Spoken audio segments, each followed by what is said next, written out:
Taarifa kubwa ni kwamba Ruben Amorim sio kocha wa Manchester United tena. Yaani Manchester United wameachana na Ruben Amorim. Hii ni baada ya Ruben Amorim kutokuwa na matokeo mazuri au mtiririko wa kupata matokeo mazuri. Siku ya jana matokeo ya sare mbele ya Leeds, lakini pia mchezo mwingine wa nyuma alipata sare dhidi ya Wolverhampton ambao wanashikilia mkia katika ligi ya EPL. Sasa Ruben Amorim yeye na United tayari wameshaachana. Mafanikio makubwa ya Ruben Amorim ni ya kufikisha Manchester United katika finali ya Europa League msimu uliopita, kupoteza mbele ya Tottenham Hotspur ambao walikuwa chini ya Postecoglou goli 1-0. Amehudumu katika klabu ya Manchester United takriban msimu mmoja kwa sababu alijiunga katikati wa msimu uliopita. Ruben Amorim katika michezo 25 mwamba kapoteza michezo 15.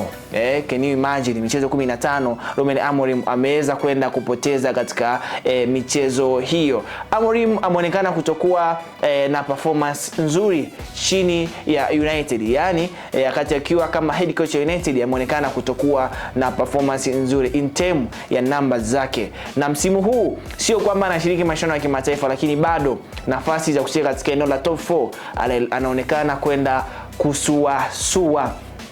Kocha ambaye anapewa nafasi kubwa ni Darren Fletcher ambaye ameshapita katika klabu ya United kwa mafanikio makubwa akiwa kama mchezaji. Anahusishwa kuwa kocha wa muda, lakini makocha ambao wapo sokoni kwa sasa hivi Cesc Fabregas ambaye yupo katika klabu ya Como, Simone Inzaghi, Xavi Hernandez, lakini pia kuna Enzo Maresca ambaye wiki iliyopita aliachana na Chelsea kwa makubaliano ya pande zote mbili. United ataangukia kwa nani? Mara ya mwisho United kuwa na kocha ambaye aliwapa mafanikio makubwa alikuwa ni Jose Mourinho ambaye aliwapa Europa League, lakini baada ya hapo alikuwa ni Sir Alex Ferguson. United hawajachukua kikombe chochote cha Ulaya, hawajachukua EPL. Mara mwisho walichukua chini ya Sir Alex 2013.